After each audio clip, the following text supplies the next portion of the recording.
आज मैं आपको सुनाने जा रही हूं कि स्वामी हरिदास और एक संत सेठ की सच्ची कहानी।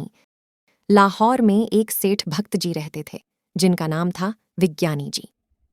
एक दिन विचरण करते करते एक ब्रजवासी महात्मा उनके घर आए। उनका नाम था श्री ऋषिकेश दास जी।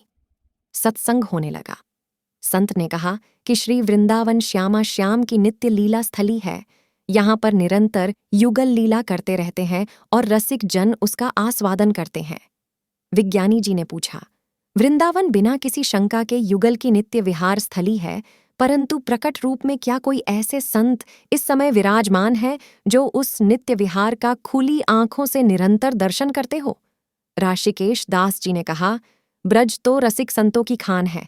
कहाँ कहाँ किस कुंज में कौन कौन रसिक अपने को छिपाए बैठे हैं यह नहीं कहा जा सकता, परंतु मेरी दृष्टि में एक संत ऐसे हैं, महान रासिकाचार्य श्री स्वामी हरिदास जी महाराज। उन्होंने ठाकुर श्री बांके बिहारी जी को प्रकट किया है। वे निधि वन में रहकर उनको बहुत लाडी लड्ढाते हैं, नित्य 56 भोग धराते हैं और युगल श्री श्यामा श्याम के नित्य केली का आने नेत्रों से दर्शन करते रहते हैं। विज्ञानी जी ने पूछा कि क्या उन्हें स्वामी जी का दर्शन हो सकता है? संत ने कहा कि स्वामी जी का दर्शन करना अत्यंत कठिन है, पर तुम प्रेमी और सरल भक्त हो तो तुम्हें दर्शन हो जाएगा।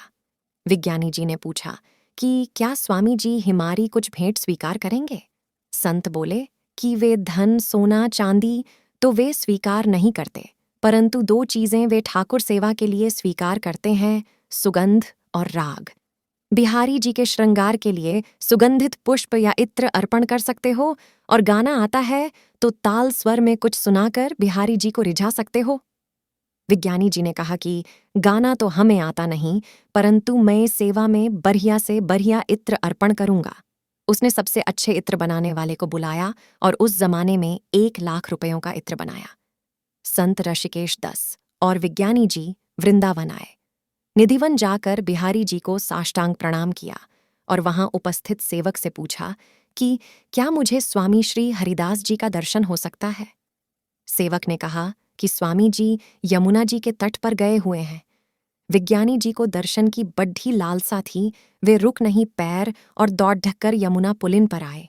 सेवक भी उनके पीछे गया। स्वामी जी वहां बैठकर श्री श्यामा श्याम की होली लीला का दर्शन कर रहे थे। उस लीला में श्री राधा रानी के हाथ में एक कमोरी थी, चौढ़े मुंह का बर्तन, जिसमें केसर मिश्रित जल था।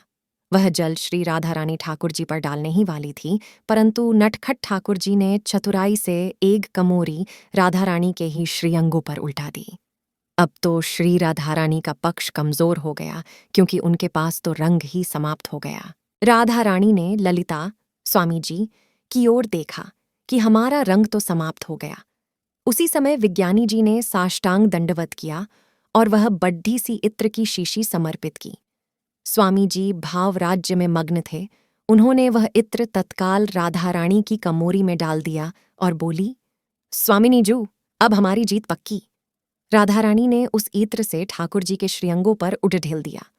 विज्ञानी जी को इस लीला का दर्शन नहीं हुआ। उन्होंने बाह्य जगत में यही देखा कि स्वामी जी ने इत्र को यमुना जी की रज में डाल दिया। वे सोचने लगे कि बड्ढे विचित्र महात्मा है, इत्र को सूंघा नहीं, देखा नहीं और पूरा रज में डाल दिया।